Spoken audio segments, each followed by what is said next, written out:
Good day to each and everyone who is attending virtually present at this time of our graduation ceremonies for our beloved and very precious graduates for the school year which ends at this time. First of all, I'd like to greet the parents and family members without whose sacrifices, whose reminders, and whose participation in the learning process for our graduates have resulted in this culmination program. This year, your role has changed drastically, where we've always thought, we've always believed that the matter of educating our children rests nearly exclusively on our teachers and our staff. This time, you parents, you family members, you who are in the households of our learners have expanded your role and contributed to this wonderful day wherein finally our learners are graduating in this culmination exercise.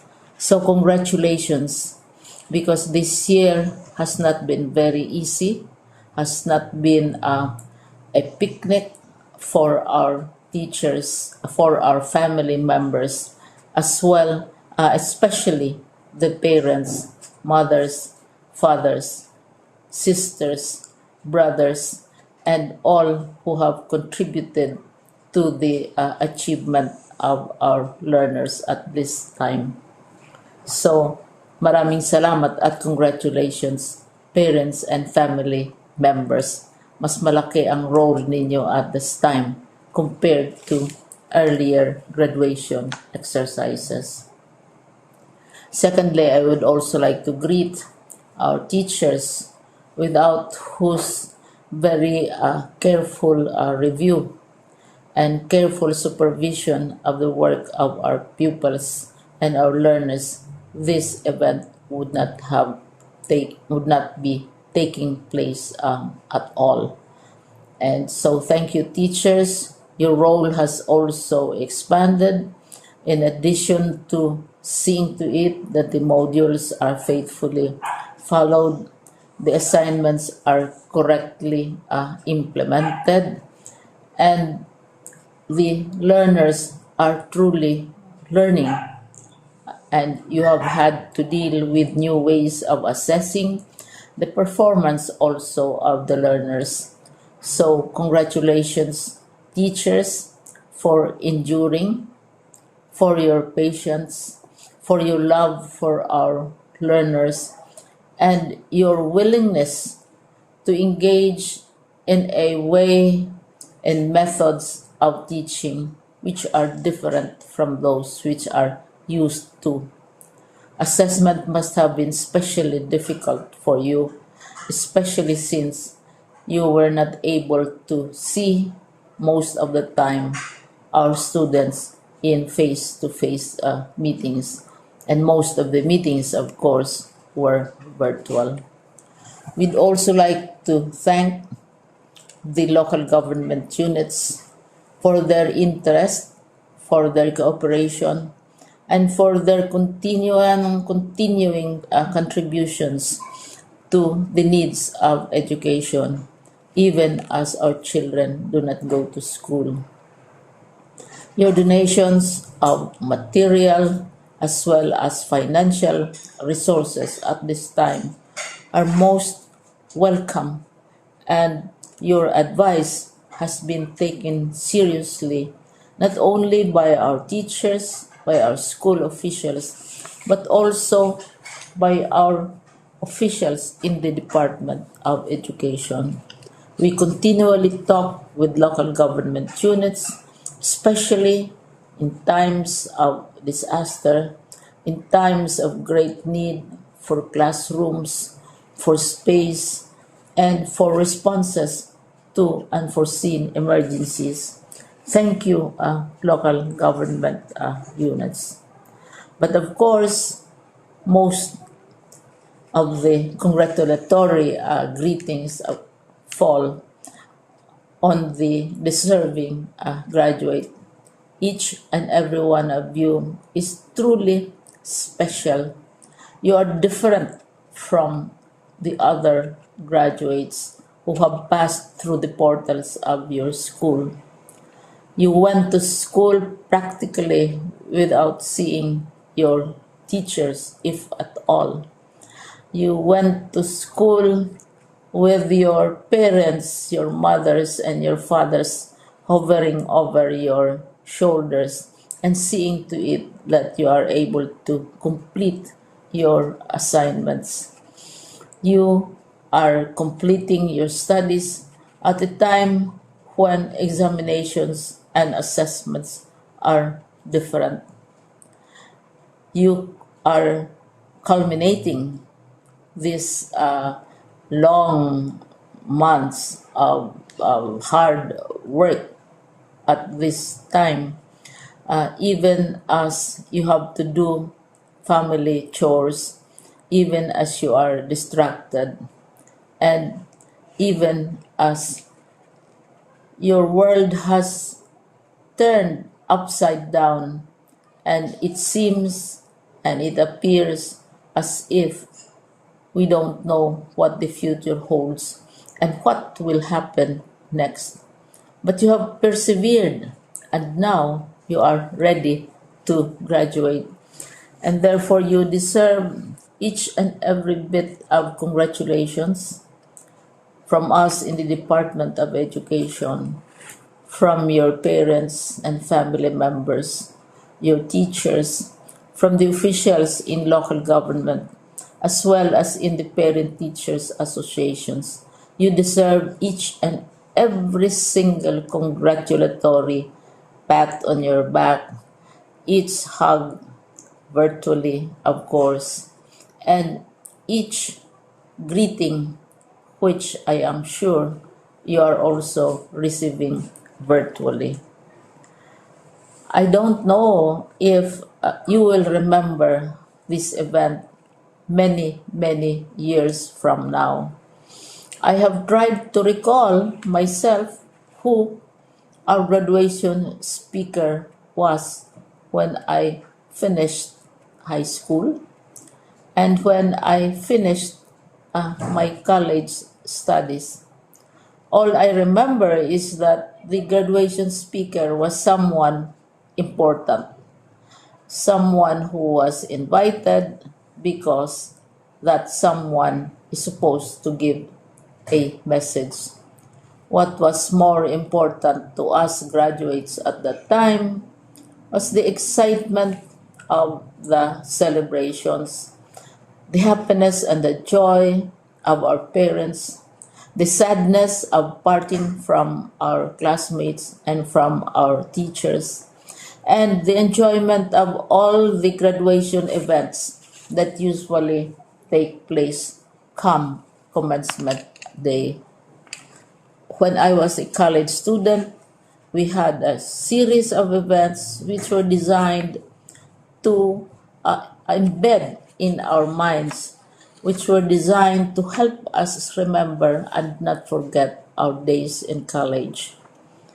We would spend one whole day going around the campus, visiting the classrooms, saying goodbye to our teachers, and sharing memories. We would have bonfires to say goodbye to each other. We had baccalaureate services where we committed ourselves to God and we prayed for guidance when we go out into the world. So many celebrations, and the speaker, of course, is the least important and easily forgotten component of the graduation exercise. Nonetheless, I will exert all efforts to share with you what I see are things or issues which a graduate should remember, and recall. I have said that you are very special. You are very different. You are pioneering. There has been no other class like your class. There has been no other graduate like you as a graduating student, because you are the very first graduate of the blended learning response to education in the Philippines. And so you ask yourself, what awaits you in the world outside? You can either work, because the kind of curriculum you survived and underwent as a student will enable you to go to work if you wish to go to work. Some of you will proceed to further studies, and this would be a wonderful thing, because there are many opportunities for further expanding your knowledge, for further answering and looking for explanations of issues, events that make you curious, especially in science, in technology, and also in the arts. So you can work, you can go to further studies, and perhaps some of you will settle down, hopefully not too soon, so you can pursue what you really want to do. So today, this is why we call this exercise a commencement exercise. It's not the end of our studies. It's not the end of all our efforts with blended learning, with modules, with floods, with earthquakes, and of course with COVID. It's a commencement of doors opening to you. More doors will be opened because you are a graduate. You can work, you can proceed for further studies, you can help your parents, and you can perhaps look for opportunities to do what you have always wanted to do, whether at work, whether at advanced studies, whether at learning more in science and technology, in mathematics, and in the arts. All of these opportunities are available to you. More doors are being opened. I hope you will select the door which arouses your curiosity, the door which will help you know more about this world, and the door which will allow you to contribute to the development of our country and contribute whatever we can to solve our problems and our challenges. Congratulations once more to each and every one of you. Congratulations to you, parents and family members. Congratulations to you, teachers. When I was chair of the board of Silliman University, each time we had graduation ceremonies, during the baccalaureate and during commencement itself, I would cry. I would cry because you are sending out into the world a new batch of graduates, and we want to be sure that what is awaiting them is appropriate. We want to be sure that they are ready for what awaits them when they select which door to open. And so we tell you, go out to the world, do whatever you want to do. God be with you, and be assured that all of us love each and every one of you. Congratulations.